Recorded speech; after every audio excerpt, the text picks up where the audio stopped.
live. Okay, so I'm gonna just cue myself in. Serious face.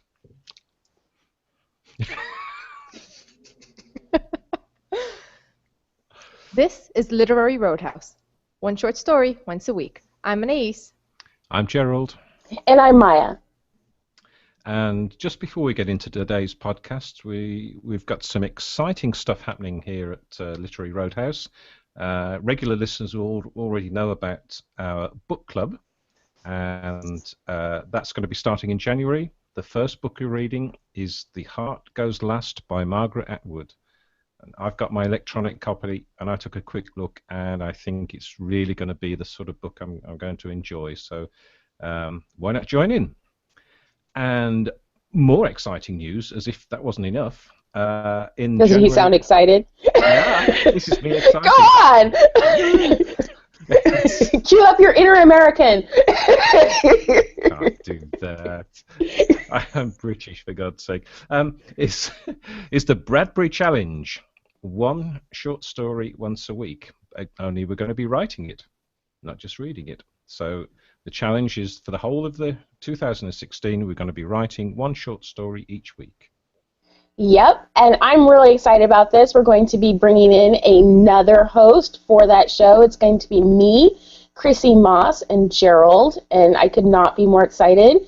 The concept for the Bradbury Challenge comes from some writing advice that Ray Bradbury gave to aspiring writers. He said that you should write one short story a week because you cannot write 52 horrible short stories. So we're going to put him to the test. Yes, you haven't read anything by me yet. And on that note, I should let you know in advance, sometimes we slip a little bit into potty language, but honestly, this story does not really lend itself to that, so I think you'll be okay. But just in case you have children that you want to share this podcast with, check out the iTunes rating or go to the website, literaryroadhouse.com, to the show notes, and there you will see how we've rated this episode. And again, before we begin, for our few YouTube watchers, not really listeners, I have like a crazy windstorm, so please forgive like these spooky howls. I'll cut that out for the audio because it's not necessary, but spooky. Even though it's a spooky story. It didn't get the memo that it's not October. Yeah. Anyway, okie dokie. This tree, it's gonna fall all over. Yeah. Anyway. So, what was this week's story about? Okay. Summary, please. If you haven't read Cities I've Never Lived In by Sarah Majka and don't want to be spoiled, pause the podcast, read the story, then come back. So in the story, the narrator travels through interior American cities. She stays in hostels or with friends or sometimes strangers. She volunteers and eats at soup kitchens and generally exists among the disenfranchised. Often she wants to take pictures of these people that she meets, but debates the social etiquette for how do you just take someone's picture randomly. Along the way, she meets different people briefly, all poor, most of them are homeless. She contemplates loneliness and the effectiveness of art in capturing poverty compassionately. Okie dokie. So where do we want to start on this story about the ethics of poverty porn? Oh, wow. That's a good start. Well, I mean, essentially, that's what I got from it. So where do we want to start? Did we like the story? Did we not like the story? Well, I started off by hating it. Really didn't like it at all. And then I loved it. Really, really love it. You know what? I had a similar experience. I was not liking it, but I could not stop reading it. There was one place where I found my attention wandering, but as I read more closely and I gave it more breathing room, I did find that it grew on me, but it was not an easy read. Not in terms of language, but just in terms of density of emotion. I needed a breather. How about you, Anais? So, I kind of had the same kind of like, I recoiled from sort of like the slum tourism, poverty porn, and some people call it poverty safari or something like that. That part of it I sort of recoiled from a little bit initially, but as the story went on, I feel like the narrator is very aware of that. And there are some key differences, which I don't know if for me necessarily makes it like, well, this is okay now, but it definitely changes the tone of it in a way that made that aspect of it less offensive. Like, as the story progressed, there was an awareness there, which I appreciated. Yeah, I actually felt like one of the themes of the story was actually dissecting that whole idea. And so rather than it becoming poverty tourism, it was more of a story about poverty tourism, and that was a pretty huge distinction for me. I needed that because I do bristle from that. I follow a lot of street photography, and there is huge issues with that. And so I appreciated a story about that, but I did have some issues with it. So why don't we talk about what we liked most about the story? I think that would be a good place to start. I think that the thing I liked most about it was that it divulges more the more you read it, and I think you start to understand what's behind the author's reasoning and why she's writing this story in the way she is, because I think you start to understand more about what she's trying to do. Not so much the character themselves, but you understand more about how the story is written and why it's written that way. And I really enjoyed that. And like you said, Maya, it wasn't an easy read. I don't know why. It's the language was fine, but there's you get sort of halfway down the first page and you think, whoa, slow down. You can't just sort of race through it. So you have to take it all in, I think. But I certainly enjoyed that. How about for you, Anais? I liked its honesty. I felt like it was very. It didn't romanticize poverty, which I appreciated, and also those moments of awareness, because it's in the point of view of the narrator. The narrator herself may not always be completely aware of why she's doing what she's doing, but the way it's written, it's a very knowing author, and it's honestly sort of unpacking the kind of person who would do this. So I like that. Like, there was an honesty about why people do this, what poverty is like, that I appreciated. You know, I thought it was interesting that this was on long reads. Pardon me. Because I have completely fallen in love with both long reads and medium for the same reason. A lot of our media is so quick online, and I feel like long reads and media give the writers the opportunity to really slowly unpack stuff. And this particular story, the reason why I thought it was interesting was because most of what I've read on those mediums have been essays. And while this was a story, and while it had a character, to me it felt almost like an essay. Mm-hmm. Did you have that sense? I had sort of the same feeling as when we read Eminence by Caroline Casper. Remember, one of my comments was, is this nonfiction? I had that same sort of feeling. Yeah, it just was so honest, and the use of language was very intellectually rigorous. It wasn't, this happened, and then she felt this, and that, there was something in it that was slow and made you think, and there was, that's the same sense I get when I'm reading an essay, rather than fiction. I thought that was really interesting. Yeah, I like the fact that she, which is why I didn't like it at first, because it just seemed to be little tiny vignettes of things she saw, people she met, interspersed in a sort of rambling road trip around the United States, and I thought, what's the point? There's no story here, but I think that is the story, isn't it? It's the and the way that she wrote those little vignettes. They're not, I met this. They're all interestingly written, and you're right there in her situation. I presume it's a female main character, so that's when it started to become more of a piece of fiction rather than a piece of non-fiction. One thing that struck me is when you said, what was the point? I had the exact same feeling, and I would say about maybe into page 2, maybe by page 2, I had the sense that here was somebody who was exceptionally lost, who was feeling really emotionally lost. And she's probably living in New York, I'm assuming. I'm not sure if it was explicitly stated, but I definitely got that sense that she was a New Yorker. And she's feeling lost, and all around her, everybody is doing stuff, and everything's fast. And so what does she do? She goes to other lost people to see her emotional loss reflected on people who have both emotional and physical loss. And that was the connection between the two characters. And you see that. I don't know if you guys have ever done it, but when I was young, I did do a bit of traveling. I slept in Golden Gate Park, and I had a job when I was doing it. But I was surrounded by gutter punks who were very lost, but I was going through emotional loss, and there was a comfort in seeing the sameness between me and them.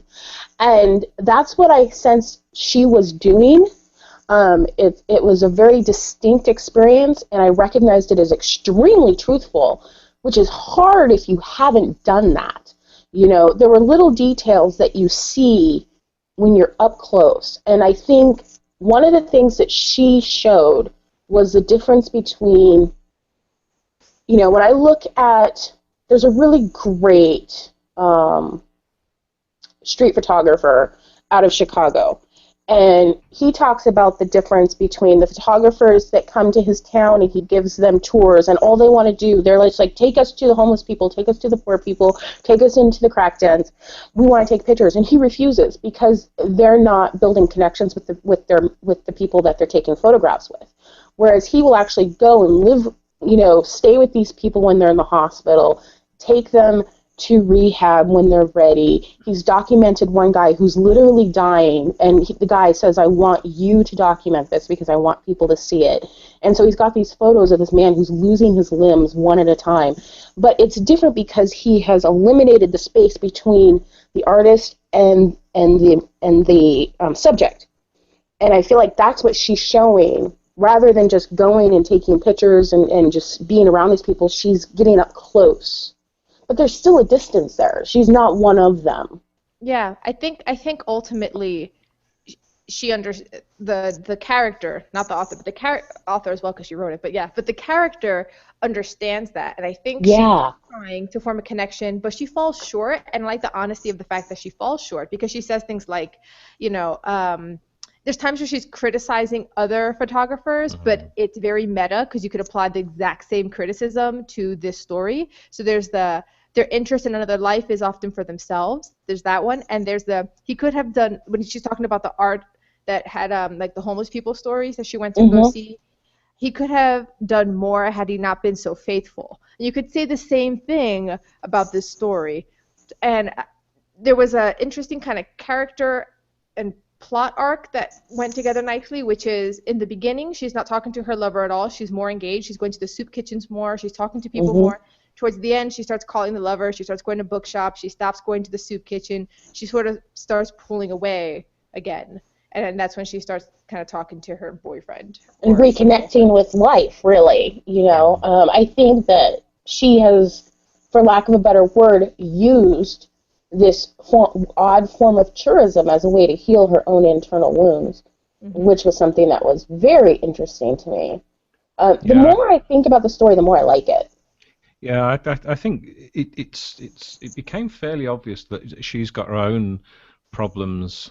The character, not the author, and she's kind of looking for something, and she makes reference to the fact that she likes going to soup kitchens because she volunteers there, but she doesn't actually volunteer. She's just sort of, and I sort of wrote down she's experiencing and not experiencing. So the very first trip she makes, she gets a taxi to the hostel, which is sort of kind of strange because she wants to be with these people, but yet she gets a cab and there's, you know, they're taking pictures and going to the exhibition of hunger in Kansas. So she's and all the thing about as Anais said about the taking the photographs and which takes something from people, and it's that old Native American thing, isn't it? That that's stealing something from the subject. So she's sort of, yeah, she's talking about being there with these people, And but she's very she's not aware of really. that, because there's multiple times in the story where she talks about seeing a shot and not taking it, the pain of seeing a photograph and not taking it, of not asking, but yet she can't just take the photograph without asking, like many photographers would do. Yeah. Yes, Yeah. Anais, I see your pen. Yeah, my pen is up because when you said that, the pain of not being able to take the photo, I think that's probably one of, since we could start sort of like fading into dislike after, just that's one of the moments where I was like, my eyes just like rolled. And that was one of the moments that I underlined. It was like, that's an amazing observation. That's so funny. I can just see your eyes roll. Yeah, no, well, the line that made my eyes roll was, it was too much to have that moment and then have that moment pass and to be the only one who saw that face. And my eyes rolled and I was like, oh my God, so self-important. Like, you know really? what? I underlined that as one of my favorite sentences in the story. And that exemplifies where we sit on this podcast. Yeah. That is too funny. Maybe we should talk a little bit about the language, because I think that's the other thing that made me feel like it was very essay-like. The language, to me, are you guys getting an echo? No. Okay. The language to me is very simply written, but the sentences are interesting. They're formed. There are some non-conventional sentences that I found really, really remarkable, but it's written in a way that is unassuming, unimportant. It says, this is just what's unfolding. Here it is for you to look at. And that's also what gave me the sense of essay-like.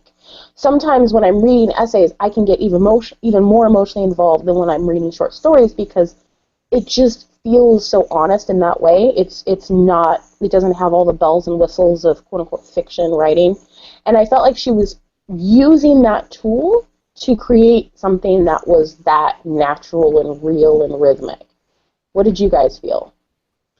Yeah, and I thought that was one of the initial problems to me, is that it doesn't, you're right, it doesn't read like fiction, and it's I was thinking after the first read through, I was thinking, I want to know more about these people. I want to know more about where she is. I don't want to go on this hopping tour around the States, going to different places. I'd prefer to know, to explore where she is and what she's doing and what she's seeing and the people she's meeting. But actually, on the second and third read through, that's what makes it so good for me, because it's just this tiny little piece, and that's what it is, and they're all different and very, very well put together. I thought very well. It's very cleverly written, those little pieces that when she gets to her destination, it's they don't read the same at all. It's very, very different. I think it's funny you say that, because one of the lines in the story, though, is how the city started to blur together for her and they were all the same, which was a line that stood out for me, because I'm like, really? Because American cities are very different. The country's massive. In general, cities are just different. Which to me hinted at that distance you were talking about earlier, that disconnect where she's really kind of, the narrator's a little self-involved. Like, if you're not seeing the differences between like Chicago and St. Louis and Omaha and Detroit, like there's that comment where things are the same, although maybe what she means is that the poverty is the same. But even that's the way I took it. Yeah, but I still think the poverty in Detroit is different than the one in St. Louis. But the soup kitchens are all the same. The person standing on the corner with the sign is all the same. That's how I took it, but I can totally see where you took it that way, because you're right. The cities, America's cities are very different from one another. They all have their own feel, their own smell, even their own taste, There's a reason why San Francisco sourdough tastes different than any other sourdough. It has to do with the air in San Francisco. And so, yeah, I can definitely see that. one of the things when we talk about her small observations, did you guys read the foreword, the introduction, by the editor who used to actually go to school with her? And she calls Majka's writing heartbreaking and small observations. And I think she nailed it, because there were so many small observations that I have seen in passing, but not really taken note of what they mean or what they symbolize.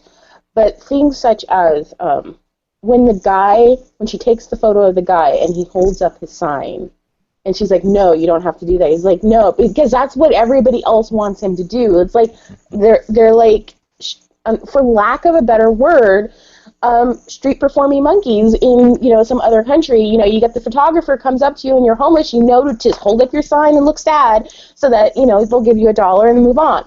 And that broke my heart on so many levels.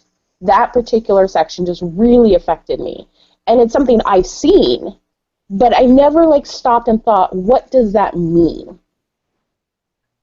Yeah, I think we've all seen the photos, haven't we? The sort of caricature photos and the close-ups of people on the streets, and you don't really think I think my first thought is, oh, it's that's a great photo, it's great detail, it's great emotion in the subject, but you don't actually think much about the subject themselves and what are they doing and how do they feel about somebody taking a picture of them and then put in a some sort of exhibition or put selling it or something. It's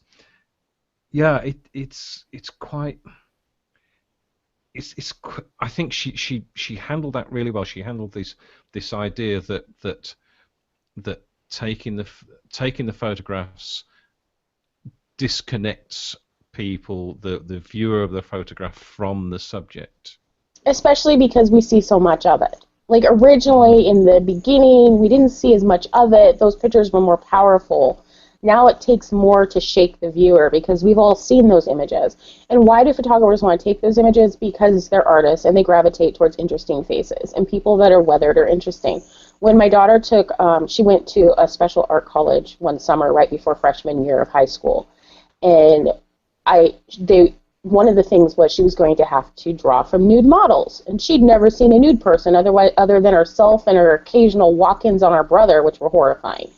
And I remember sitting her down and saying, you don't have to worry. She's like, well, what if it's a guy? I'm like, it's okay. It's all going to be old people and people that are unattractive because that's what's interesting to artists. And it's true. When you go to art school, they don't bring in some hot dude. No, they don't bring in Adonis. They bring in grandma with the folds and the shadows and the play on the colors, And so, and so that's why so many young photographers go to create these images, because the subjects are interesting. Yeah. But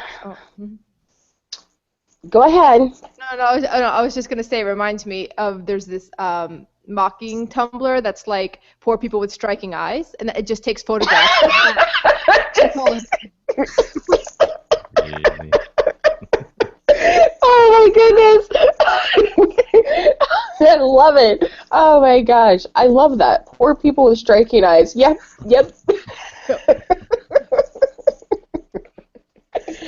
Okay, so should we talk about what didn't work for us? Who wants to go first? Yeah, I think it's kind of hard to explain, but I think the way it's put together, although when you realise what she's doing, it's very clever. But I think there's a danger at first read through that you might lose readers that sort of aren't going to persevere with it. And I think if I wasn't doing this podcast, I'd have read that and I thought, yeah, that's not so good. This piece does require a certain level of intellectual rigor. It's not going to be something that you just read passing in the night, for sure. I totally see that. Yeah. Do you think you would have finished it if you had read it on your own?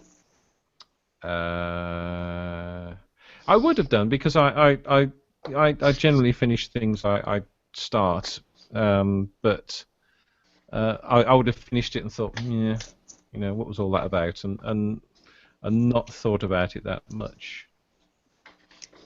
How about you, Anais? Yeah, I think what I'm picking up from our conversations is once you do the deeper thinking, the stuff that there is sort of like beneath the tip of the iceberg is great. But that tip of the iceberg, that thing that initially gets you hooked, I mean, it was just sort of like there was no real, I don't want to say there was no plot, but there was no thing to go, oh, well, that was clever, or I didn't expect that, or even just a character to hook you. So I feel like this is a story where if you talk to me a couple months from now, I'll remember the things that I learned from the deeper analysis, but I couldn't tell you what happened. You know what I mean? The pure entertainment aspect of it for me wasn't there. Yeah, this wasn't an entertaining read. And a lot of stories where not a lot happens, what hooks you is the language. The language is really flowery, it's really poetic, or there's something exceedingly interesting about it. But because she used more essay language, that was removed as well. The essay language kept me reading because I was curious about what the hell I was reading at first. But I can see how, for a lot of readers, that would turn them off. I'm glad that I read it for this, because I don't think I would have finished it. There was a place, I think it was maybe 4 pages before the end, where I actually stopped myself. I felt myself starting to skim. I was like, whoa, that's a death nail. That is a death nail for a reader. And I went back a paragraph, and I kept reading. It was wonderful, and there was no reason for me to be skimming. I was enjoying the story, so why was I skimming? And what I realized was, this story is so melancholy and does not come up for air, not once. And so when you're writing a book or you're writing a short story, they say you want your scenes to breathe. You say you want the tension to ramp up, and then give the reader a breath so that they can feel more tension. And I felt myself getting to my tension limit, where I was just so overloaded with sadness and melancholy that I needed a flip and break.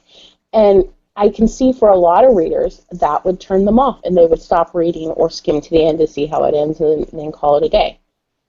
Yeah, she could have done that with when she met When up her with her mom. mother.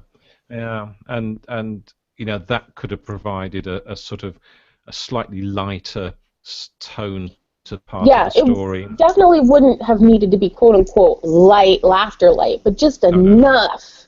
Just enough to let the reader catch a breath. It's sort of like in theater when you're trying to plan out the emotional kind of the fluctuations in the scene, right? You want the peaks and valleys. You can't always be at a 10 or always be at a 0. You need to sort of move. I feel like if you were to graph the emotional response that I had to the story as I was experiencing it, it was very kind of flatline. She took me to one place and I just stayed there. And I think that's ultimately probably the biggest Yeah. Yeah. Yeah, I think, and for me, I think that's the only failure of the story. I love the story that much. Usually, I mean, we've torn apart some of the best writers in the history of writing, and I'm looking at the story, and I'm saying, is it really a short story? It's a fictionalized essay to me. That's how I see it. I see it as a fictionalized essay. I found it extremely interesting. I found it extremely emotional, well-written, the whole 9 yards. The only problem I had with it was that it didn't give the reader a chance to breathe, which makes it hard for a lot of readers to finish. Because when people are so overloaded with sadness, a lot of times they'll just quit. Mm-hmm. Whereas if you give them a breath, then they can go even deeper into that emotion, because they've breathed first. I was really struck by this piece. Are you guys going to look for more of her writing? I know that I am. Yeah, definitely. But although it does seem, because this piece is the title piece from a collection of short stories, which sound pretty much the same from the description I read. So I don't know whether I could take too much. Pages and pages of sadness. We'll see Gerald curled up. His wife will call us all, "What did you do to my husband?" Yeah, I think if I was being honest, if you say, would I look for more writing from this author, put it this way: if someone put it in front of me, I'd read it, but I don't know if I'd go looking, you know. And I think it's what we just talked about, where like the tip of the iceberg, before you do the deeper analysis, the entertainment aspect, since that wasn't there, then it's that hook. Like I'm just not like, I want to see what else. You know what I mean? Yeah. Well, I definitely would. I wouldn't sit down and read a collection of her short stories front to back in a row because I might not survive. I might find something really tall to jump from. But I would definitely find a collection of her writing and intersperse it with other authors. You know, so if I'm rotating 3 collections of short stories, I would definitely put her in the mix. I would also be interested to hear how her writing is in audio form, because there's definitely a spoken conversational quality to her writing that I found very pleasant. And I can see her being good background music for my life. I'm not sure how that said about me. Let's just not go any deeper into that symbolism. Nothing to see here, right? Exactly. Is there anything else we want to talk about before we go ahead and get prepared to find next week's story? I think we've said pretty much, you know, what do you guys rate it at? For me, it's a 5.5. That's funny. I was going to give it a 5.5 too, which is really odd because I feel like this story was so melancholy that this podcast is a little like low. Like we're all kind of like, yeah, it's a really sad story and it's really good, but I'm still going to give it a 5.5. But you pull me up when I say how a story makes me feel, and you say, well, that's not the fault of the story. It's, you know, it's you. I find it interesting that you gave it a 5.5 because usually you very much bristle against stories that are this emotionally troubling. But I think that really says a lot for the author that she got a 5.5 out of you. How about you, Anais? Yeah, I think for me it's a 4.5. The hook, the emotional sort of fluctuations, I think that's a little more important for me than, yeah, because the deeper meaning is there, but you could still get that with a story that's a little more exciting. So 4.5. Totally.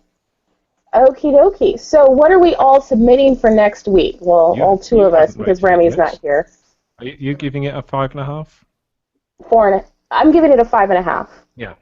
Yeah. I agreed with you. There was just something about the story that's haunting me. I think that's a good word for it. Haunting. And the fact that it does make me want to read more, despite how just sad and melancholy it was, and despite I feel like that was a pretty major flaw, but I feel like the strength of the stories overcame it enough that it was deserving of a 5.5. And you're saying it's haunting, and Anais is providing the sound effects for that too. Ooh, maybe we should keep the wind. Come February. Oh yes. We do love it. We do love recording during monsoon season. Remember the first recording? That was some great audio. Okay, so this week I am putting into the pot this week's New Yorker story. It is Save a Horse, Ride a Cowgirl. Save a Horse, Ride a Cowgirl. It is by Ann Beattie. I feel like I saw this come through the New Yorker's mag Instagram last week, but it was officially published last night. So, yeah, let's get something super fresh out there. Okay. Well, for the first time, I'm going to go for the 3rd time to get Margaret Atwood on our podcast with happy endings again. I'm determined. Okay. Sorry, Margaret. Okay, so this story went around different cities, but didn't say much about those cities. So I found some kind of unbelievable, remarkable facts about different American cities, and then I'm going to give you 3 options, and you have to tell me which city the fact is describing. Oh, that's a great game. Okay, so I have Gerald's first on my list. Okay, so this city replaced the 420 mile marker with 419.99 because people were stealing the 420 sign. Was it? Because people were stealing the 420 sign.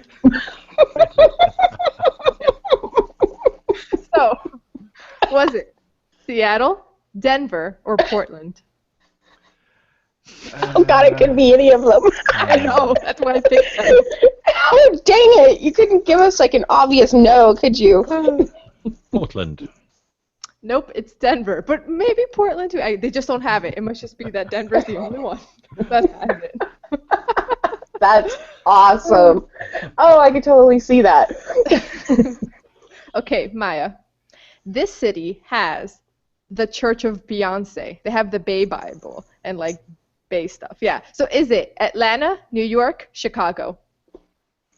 Atlanta. Atlanta, yes. Only a chocolate city would have something like that. Man, I gotta love Atlanta. But that's why I picked other cities that also have, That's pretty awesome. Okay, Gerald. This city holds a race where contestants wolf down 12 Krispy Kreme donuts super fast and then run 5 miles. Is it Charlotte, Omaha, or Oklahoma City? It's got to be Charlotte. It is. Why does it have to be Charlotte? What do you know You about know what? Charlotte? A dozen versus 5 miles, that's a little, that doesn't balance. It doesn't. And the fact said that there's a lot of vomiting. So. Ew. Yeah. That is a disgusting race. Okay, Maya. This city's NFL team holds the record for the longest running team without a single Super Bowl appearance. Is it the Buffalo Bills, the Detroit Lions, or the Tampa Bay Buccaneers? Buccaneers? Nope, the Lions. No, it's the Lions. Yeah. I mean, I think they're all kind of whatever teams. So. I know about NFL. I should have. I don't watch football. Either of them. Okay, Gerald. Yeah. During a power outage in this city, residents started calling 911 to report strange clouds in the sky. What was actually happening is that they were seeing the Milky Way for the first time.